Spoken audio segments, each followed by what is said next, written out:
الحمدللہ نحمده ونصلی علی رسولہ الکریم اما بعد۔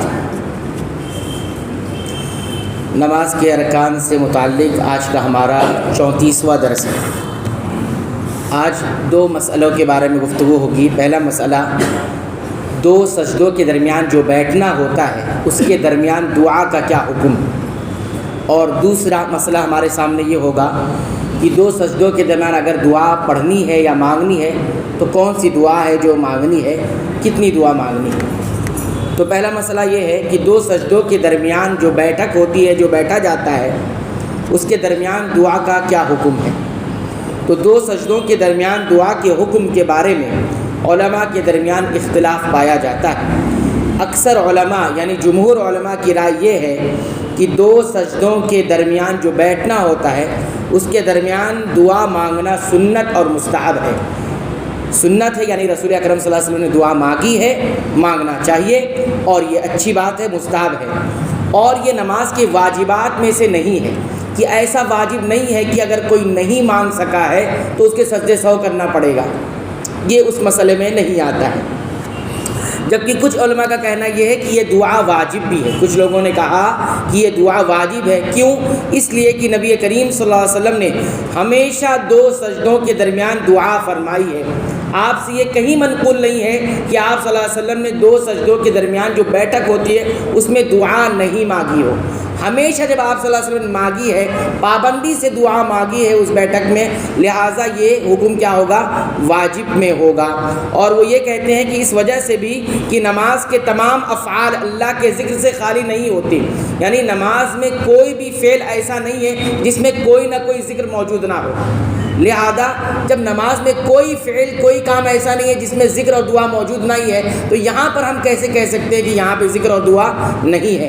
یہ کچھ علماء کا کہنا ہے، اور وہ کہتے ہیں کہ اور نماز کے باقی اذکار واجب ہیں، اس لیے دو سجدوں کے درمیان ذکر کرنا بھی وہی حکم ہوگا۔ یعنی نماز میں جتنا بھی ذکر ہے، جتنا بھی دعا ہے، سب واجب کے حکم میں ہے، لہذا یہ بھی واجب کے حکم میں ہے، یہ ان کا کہنا ہے۔ تو اب جو یہ کہتے ہیں کہ واجب ہے، ان کا یہ کہنا ہے کہ اب یہ واجب پورا کیسے ہوگا؟ تو وہ یہ کہتے ہیں کہ آدمی اگر ایک مرتبہ صرف اتنا پڑھ لے رب اغفر لی تو اس کا واجب ادا ہو جائے گا۔ اگر یہ بھی نہیں پڑھتا ہے، اس کا مطلب ایک واجب چیز وہ چھوڑ رہا ہے۔ رب اغفر لی کہہ دے تو اتنا اس کا واجب ادا ہو جائے گا۔ یہ کس کا کہنا ہے؟ یہ ان علماء کا کہنا ہے جو اس دعا کو واجب قرار دیتے ہیں۔ تو صحیح اور راجح بات جو مضبوط دلیل سے ملتی ہے وہ کیا ہے؟ وہ یہی ہے کہ جمہور علماء کا کہنا یہ ہے کہ یہ دعا سنت ہے، ہمیشہ مانگی جانی چاہیے، مستحب ہے، لیکن واجب نہیں ہے۔ یعنی کیونکہ کوئی ایسی صاف اور واضح دلیل ملتی نہیں جو اس کے واجب ہونے پر دلالت کرے۔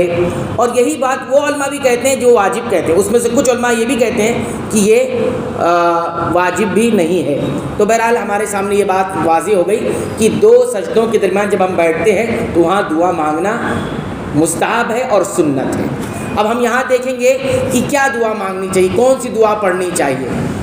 تو دو سجدوں کے درمیان دعا کرنا نبی کریم صلی اللہ علیہ وسلم سے ثابت شدہ سنت ہے، اور اس بارے میں کئی حدیثیں ہمیں ملتی ہے۔ پہلی حدیث دیکھیے، حضرت عبداللہ ابن عباس کی روایت ہے، وہ فرماتے ہیں کہ نبی کریم صلی اللہ علیہ وسلم دو سجدوں کے درمیان یہ دعا پڑھا کرتے تھے۔ کون سی دعا؟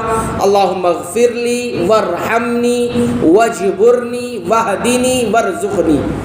ترجمہ کیا ہے؟ اے اللہ مجھے بخش دے، مجھ پر رحم فرما، میری کمی پوری فرما، مجھے ہدایت دے اور مجھے رزق عطا فرما۔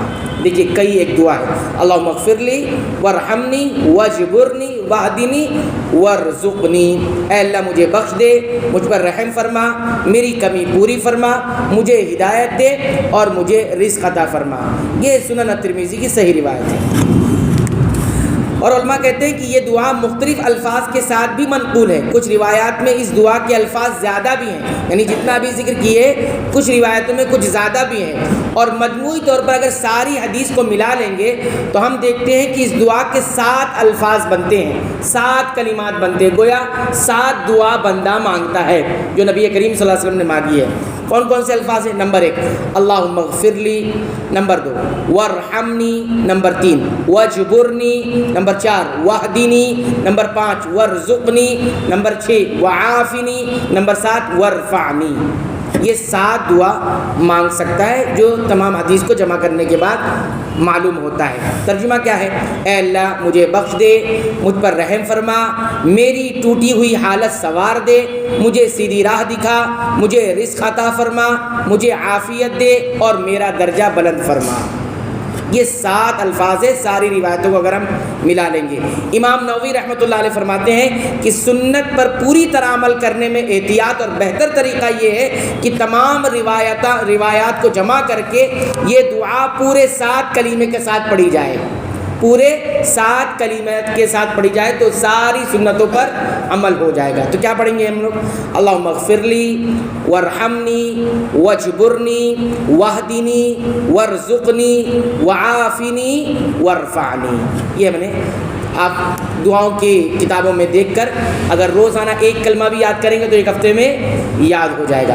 روزانہ اگر ایک کلمہ بھی یاد کریں گے تو 7 دن میں یاد ہو، یعنی ایک ہفتے میں یاد ہو جائے گا۔ اور رمضان ابھی قریب ہے تو رمضان میں وقت بھی انسان نکال لیتا ہے تو یاد کر لینا چاہیے۔ اور بہت پیاری دعا ہے، ہم نے آپ کے سامنے ترجمہ رکھا کہ اللہ مجھے بخش دے، مجھ پر رحم فرما، میری ٹوٹی ہوئی حالت سنوار دے، مجھے سیدھی راہ دکھا، مجھے رزق عطا فرما، مجھے عافیت دے اور میرا درجہ بلند فرما۔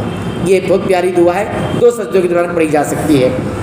تو یہ خلاصہ ہمارے سامنے نکلا۔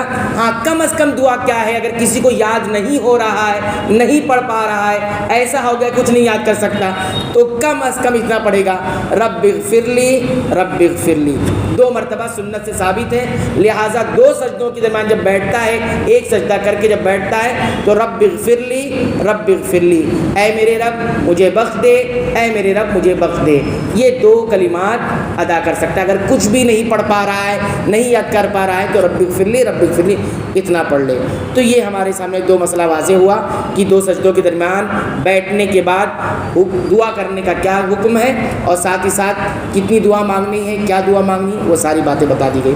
اللہ تعالیٰ سے دعا ہے رب العالمین تو ہمیں سنت کے مطابق تمام عبادتوں کو انجام دینے کی توفیق عطا فرما۔ اے اللہ تو ہماری عبادتوں کو قبول فرما لے، اس میں ہونے والی لغزشوں خطاؤں کو معاف فرما۔ اے اللہ تو ہماری مغفرت فرما، ہمارے والدین کی مغفرت فرما، تمام مسلمانوں مومنوں اہل توحید کی مغفرت فرما، آمین۔